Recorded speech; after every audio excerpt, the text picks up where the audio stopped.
Bonsoir à tous, bienvenue sur D8 pour cette nouvelle édition de Voyage au bout de la nuit. Aujourd'hui, je vais commencer la lecture de Un bon petit diable de la comtesse de Ségur. Je vais donc commencer cette lecture et n'hésitez pas à réagir sur les réseaux sociaux avec le hashtag VBN. Merci beaucoup. Chapitre 1, les fées. Dans une petite ville d'Écosse, dans la petite rue des Combats, vivait une veuve d'une 50aine d'années, Madame Macmish. Elle avait l'air dur et repoussant. Elle ne voyait personne de peur de se trouver entraînée dans quelques dépenses, car elle était d'une avarice extrême. Sa maison était vieille, sale et triste. Elle tricotait un jour dans une chambre du premier étage, simplement, presque misérablement meublée. Elle jetait de temps en temps un coup d'œil à la fenêtre et paraissait attendre quelqu'un. Après avoir donné divers signes d'impatience, elle s'écria « Ce misérable enfant, toujours en retard, détestable sujet. Il finira par la prison et la corde, si je ne parviens à le corriger. » À peine avait-elle achevé ces mots que la porte vitrée qui faisait face à la croisée s'ouvrit. Un jeune garçon de 12 ans entra et s'arrêta devant le regard courroucé de la femme. Il y avait dans la physionomie et dans toute l'attitude de l'enfant un mélange prononcé de crainte et de décision. « D'où viens-tu ? Pourquoi rentres-tu si tard, paresseux ? » « Ma cousine, j'ai été retenue un quart d'heure par Juliette qui m'a demandé de la ramener chez elle parce qu'elle s'ennuyait chez monsieur le juge de paix. » « Quel besoin avais-tu de la ramener ? Quelqu'un de chez le juge de paix ne pouvait-il s'en charger ? Tu fais toujours l'aimable, l'officieux. Tu sais pourtant que j'ai besoin de toi.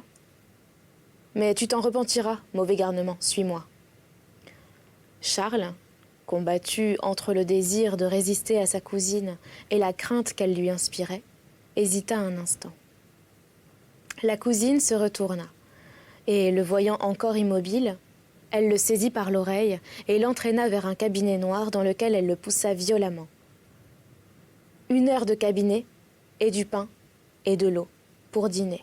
Et une autre fois, ce sera bien autre chose. Méchante femme, détestable femme, marmotta Charles dès qu'elle eut fermé la porte. Je la déteste. Elle me rend si malheureux. Que j'aimerais mieux être aveugle comme Juliette que de vivre chez cette méchante créature. 1 heure, c'est amusant. Mais aussi, je ne lui ferai pas la lecture pendant ce temps. Elle s'ennuiera. Elle n'aura pas la fin de Nicolas Nickleby que je lui ai commencé ce matin. C'est bien fait. J'en suis très content. Charles passa un quart d'heure de satisfaction avec l'agréable pensée de l'ennui de sa cousine.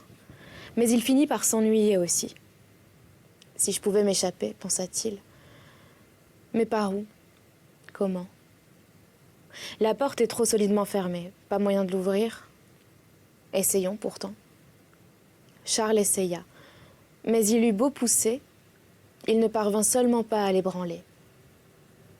Pendant qu'il travaillait en vain à sa délivrance, la clé tourna dans la serrure. Il sauta lestement en arrière, se réfugia au fond du cabinet et vit apparaître, au lieu du visage dur et sévère de sa cousine, la figure enjouée de Betty, cuisinière, bonne et femme de chambre tout à la fois. « Qu'est-ce qu'il y a ?» dit-elle à voix basse. « Encore en pénitence ?»« Toujours, Betty, toujours. Tu sais que ma cousine est heureuse quand elle me fait du mal. » « Allons, allons, Charlot. Pas d'imprudentes paroles. Je vais te délivrer, mais sois bon. Sois sage. » « Sage ? C'est impossible avec ma cousine. Elle gronde toujours. Elle n'est jamais contente. Ça m'ennuie à la fin. Que veux-tu, mon pauvre Charlot ? Elle est ta protectrice et la seule parente qu'il te reste. Il faut bien que tu continues à manger son pain. Elle me le reproche assez et me le rend bien amer. Je t'assure qu'un beau jour, je la planterai là, et j'irai bien loin. Ce serait bien pis encore, pauvre enfant. Mais viens, sors de ce trou sale et noir. Qu'est-ce qu'elle va dire ? Ma foi, elle dira ce qu'elle voudra. Elle ne te battra pas toujours. Oh, pour ça, non. Elle n'a plus osé depuis que je lui ai si bien tordu la main l'autre jour. Te souviens-tu comme elle criait ? Et toi, méchant, qui ne lâchais pas, dit Betty en souriant. Et après que j'ai dit que ce n'était pas exprès, que j'avais été pris de convulsions et que je sentais que ce serait toujours de même. Tais-toi, Charlot. Je crois que sa peur est passée. Et puis c'est très mal tout ça. Je le sais bien, mais elle me rend méchant. Méchant malgré moi, je t'assure. Betty fit sortir Charles, referma la porte, mit la clé dans sa poche et recommanda à son protégé de se cacher bien loin pour que la cousine ne le vît pas. Je vais rejoindre Juliette. C'est ça. Et comme c'est moi qui ai la clé du cabinet, ce sera moi qui l'ouvrirai dans 3 quarts d'heure, mais sois exact à revenir. Ah, je crois bien, sois tranquille. 5 minutes avant l'heure, je serai dans ta chambre. Charles ne fit qu'un saut et se trouva dans le jardin du côté opposé à la chambre où travaillait sa cousine. Betty le suivit des yeux en souriant. Mauvaise tête, dit-elle, mais bon cœur. S'il était mené moins rudement, le bon l'emporterait sur le mauvais. Pourvu qu'il revienne, ça me ferait une belle affaire. Betty, cria la cousine d'une voix aigre. Madame, répondit Betty en entrant. N'oublie pas d'ouvrir la prison de ce mauvais sujet dans une demi-heure et qu'il apporte Nicolas Nickleby. Il ira haut jusqu'au dîner pendant que je travaillerai. Oui, madame, je n'y manquerai pas. Au bout d'une demi-heure. Betty alla dans sa chambre, elle n'y trouva personne. Charles n'était pas rentré. Elle regarda à la fenêtre, personne. J'en étais sûre. Me voilà dans de beaux draps à présent. Qu'est-ce que je dirais ? Comment expliquer ? Ah, une idée. Elle est bonne pour madame, qui croit aux fées et qui en a une peur effroyable. On lui fait croire tout ce qu'on veut en lui parlant fée. Je crois donc que mon idée est bonne. Avec tout autre, ça n'irait pas. « Betty, Betty !»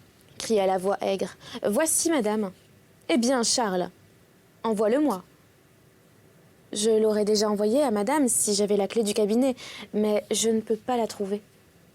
Elle est à la porte. Je l'y ai laissée. Elle n'y est pas, madame. J'y ai regardé. C'est impossible. Il ne pouvait pas ouvrir par dedans. Que madame vienne voir. Madame Macmish se leva.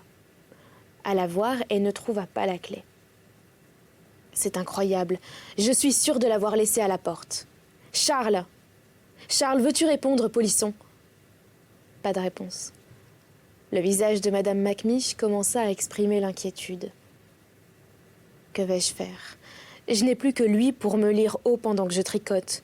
Mais cherche donc, Betty. Tu restes là comme un constable, sans me venir en aide. Et que puis-je faire pour venir en aide à madame? Je ne suis pas en rapport avec les fées. Les fées?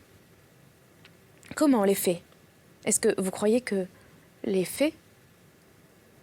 Je ne peux rien dire à madame, mais c'est extraordinaire pourtant que cette clé ait disparu. Si merveilleusement. Et puis ce Charlot qui ne répond pas, les fées l'auront étranglé. Ou fait sortir peut-être. Mon Dieu, que dis-tu là, Betty? C'est horrible, effroyable. Madame ferait peut-être prudemment de ne pas rester ici. Je n'ai jamais eu bonne opinion de cette chambre et de ce cabinet. Madame Macmish tourna les talons sans répondre et se réfugia dans sa chambre. J'ai été obligée de mentir, se dit Betty. C'est la faute de ma maîtresse et pas la mienne. Certainement, il fallait bien sauver Charles. Tiens, je crois qu'elle appelle. Betty, appela une voix faible. Betty entra et vit sa maîtresse terrifiée, qui lui montrait du doigt la clé placée bien en évidence sur son ouvrage. Quand je disais « Madame voit bien », qu'est-ce qui a placé cette clé sur l'ouvrage de madame? Ce n'est certainement pas moi, puisque j'étais avec madame. L'air épanoui et triomphant de Betty fit naître des soupçons dans l'esprit méfiant de madame Macmish, qui ne pouvait comprendre qu'on n'eût pas peur des faits. « Vous êtes sortie d'ici après moi ?» dit-elle en regardant Betty fixement et sévèrement. « Je suivais madame. Bien certainement, je n'aurais pas passé devant madame. » Allez ouvrir le cabinet et emmenez-moi Charles, qui mérite une punition pour n'avoir pas répondu quand je l'ai appelé. Betty sortit et après quelques instants rentra précipitamment en feignant une grande frayeur. « Madame, madame, Charlot est tué, étendu mort sur le plancher. Quand je disais, les fées l'ont étranglé. » Madame Macmish se dirigea avec épouvante vers le cabinet et aperçut, en effet, Charles étendu par terre sans mouvement, le visage blanc comme un marbre. Elle voulut l'approcher, le toucher, mais Charles, qui n'était pas tout à fait mort, fut pris de convulsions et détacha à sa cousine force, coups de poing et coups de pied dans le visage et la poitrine.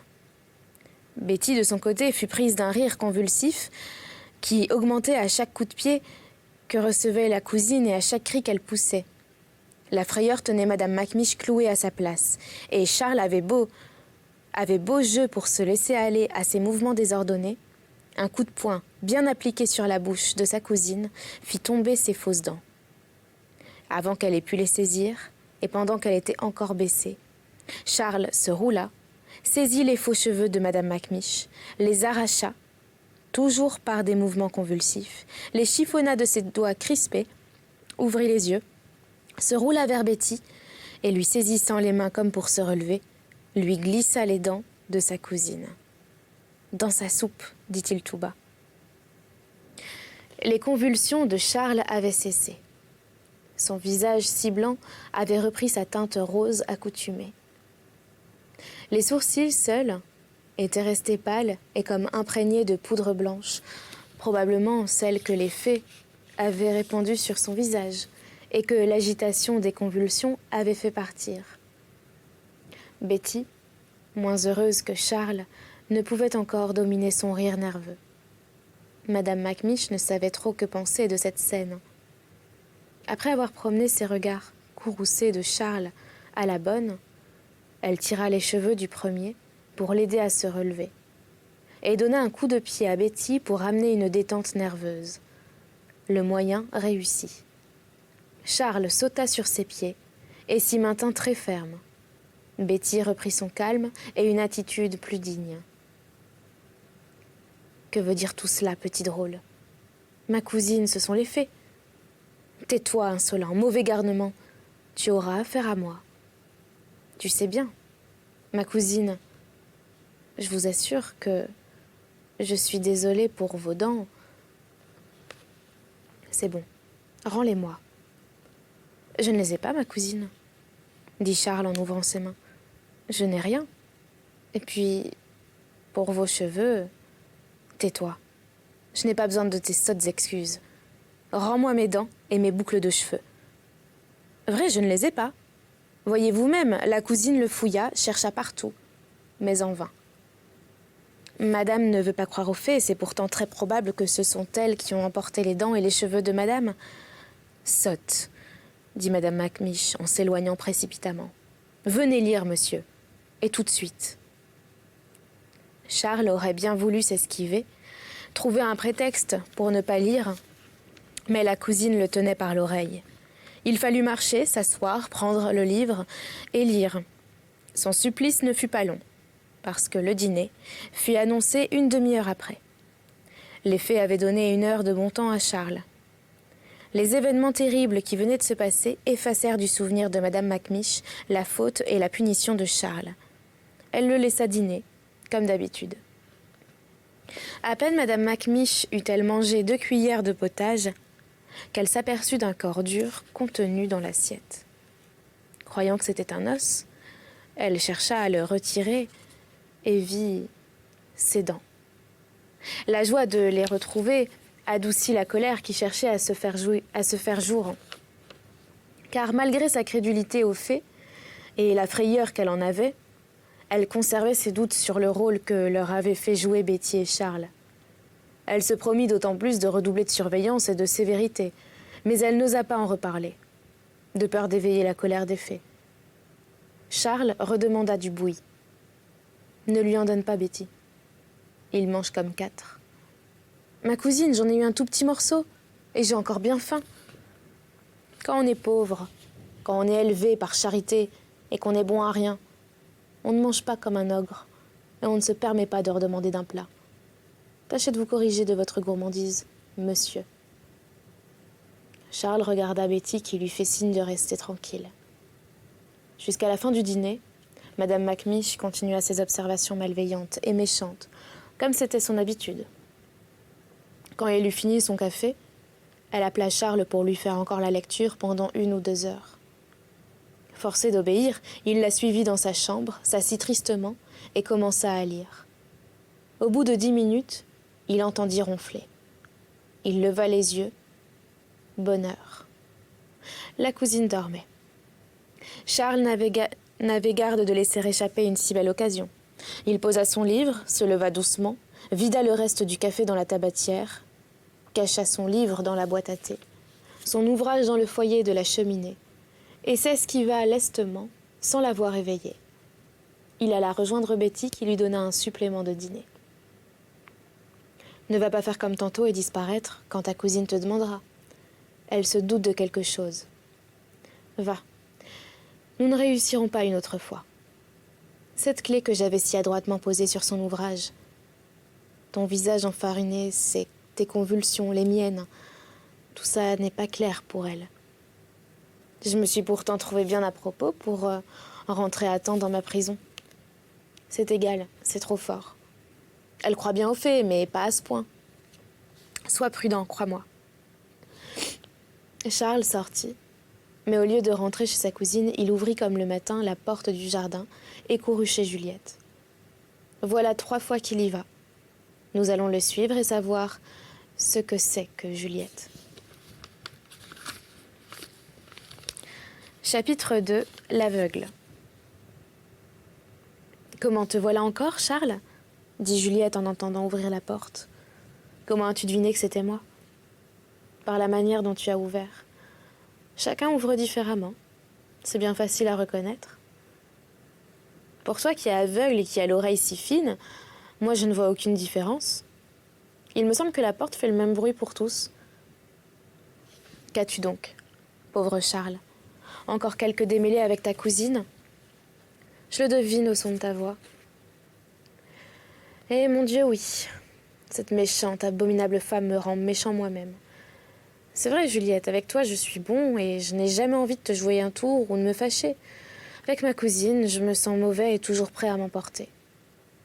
C'est parce qu'elle n'est pas bonne et que toi, tu n'as ni patience ni courage.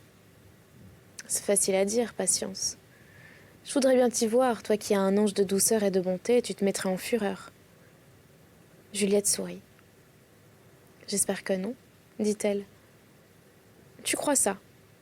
Écoute ce qui m'arrive aujourd'hui depuis la première fois que je t'ai quitté.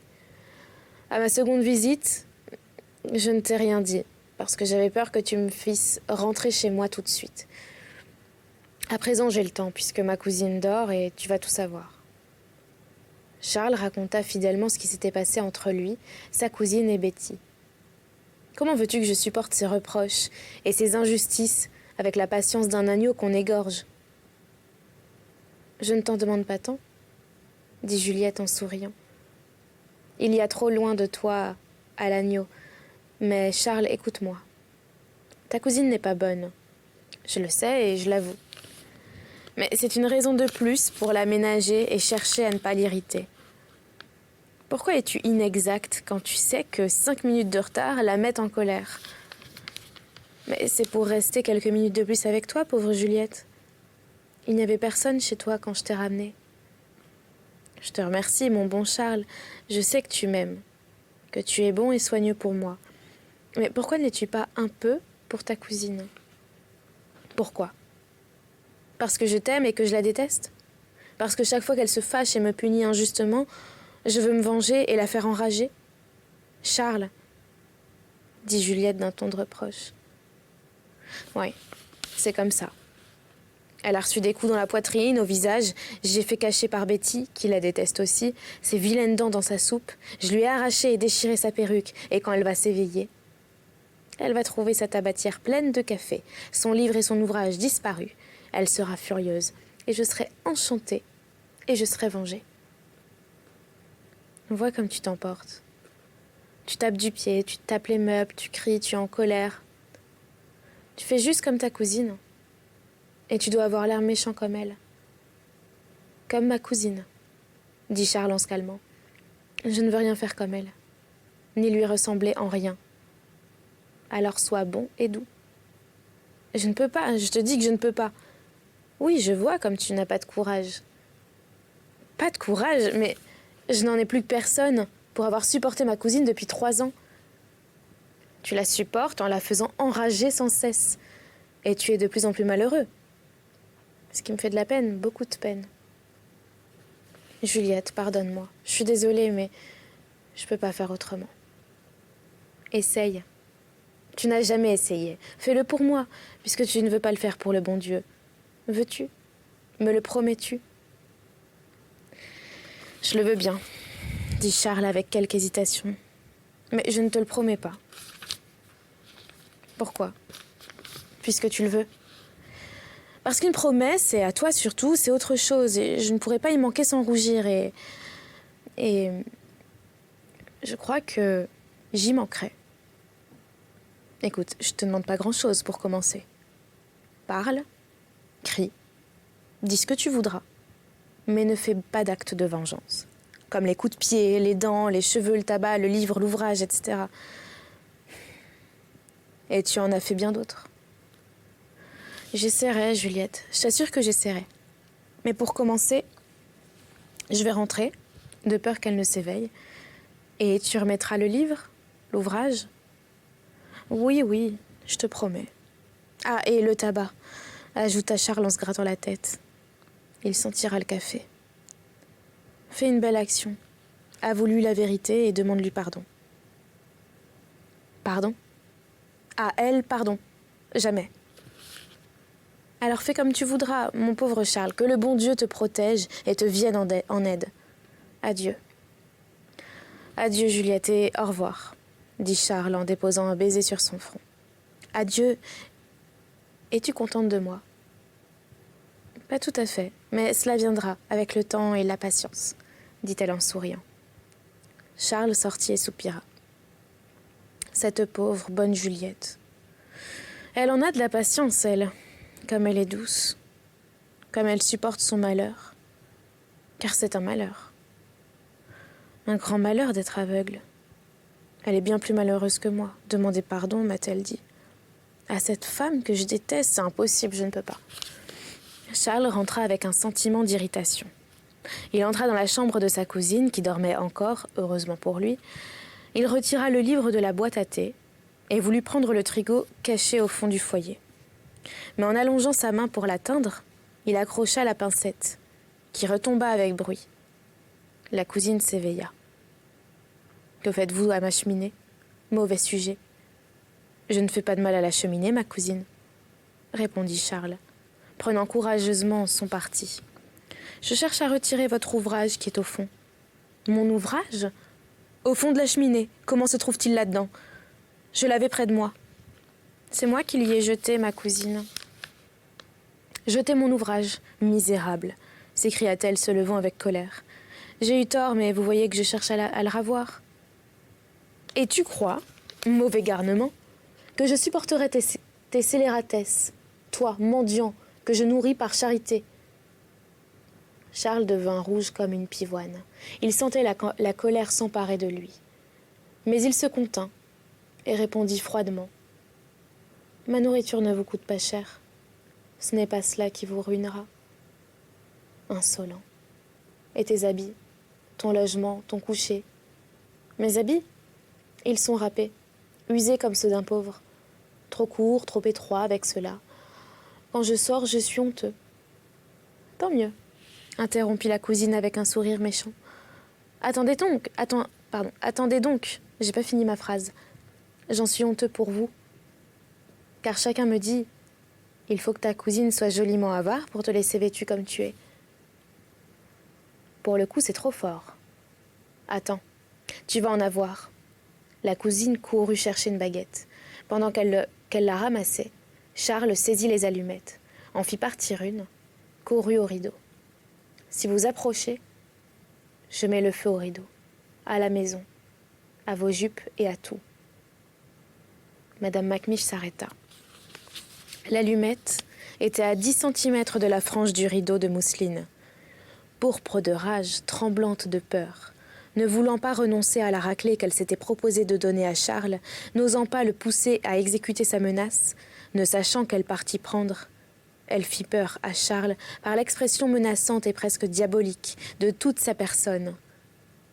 Voyant son allumette prête à s'éteindre, il en alluma une seconde, avant de lâcher la première, et résolut de conclure un arrangement avec sa cousine. « Promettez que vous ne me toucherez pas, que vous ne me punirez en aucune façon. » Et j'éteins l'allumette. « Misérable, » dit la cousine écumant. « Décidez-vous, ma cousine. Si j'allume une troisième allumette, je n'écoute plus rien, vos rideaux seront en feu. » « Jette ton allumette, malheureux. Je la jetterai quand vous aurez jeté votre baguette. » La Macmiche la jette. « Quand vous aurez promis de ne pas me battre, de ne pas me punir. Dépêchez-vous, l'allumette se consume. »« Je promets, s'écria la cousine haletante. « Et de me donner à manger à ma faim? Eh bien, je tire la troisième allumette. Je promets, fripon, brigand. Des injures. Ça m'est égal. Et faites bien attention à vos promesses, car si vous y manquez, je mets le feu à votre maison sans seulement vous prévenir. C'est dit? Je souffle. Charles éteignit son allumette. « Avez-vous besoin de moi ?» dit-il. « Va-t'en. Je ne veux pas te voir. Scélérat. Merci, ma cousine. Je cours chez Juliette. Je te défends d'aller chez Juliette. Et pourquoi ça? Elle me donne de bons conseils pourtant. Je ne veux pas que tu y ailles. » Pendant que Charles restait indécis sur ce qu'il ferait, la cousine s'était avancée vers lui. Elle saisit la boîte d'allumettes que Charles avait posée sur une table, donna prestement 2 soufflets et un coup de pied dans les jambes de Charles stupéfait, s'élança hors de sa chambre et ferma la porte à double tour. « Amuse-toi, mon garçon. Amuse-toi là, jusqu'au souper. Je vais donner de tes nouvelles à Juliette, » cria Madame Macmiche à travers la porte. Et c'est là-dessus que nous allons arrêter cette lecture pour aujourd'hui. J'espère que vous l'avez appréciée. N'hésitez pas à réagir sur les réseaux sociaux avec le hashtag VBN. Et je vous souhaite une très bonne nuit ou une bonne journée. À bientôt.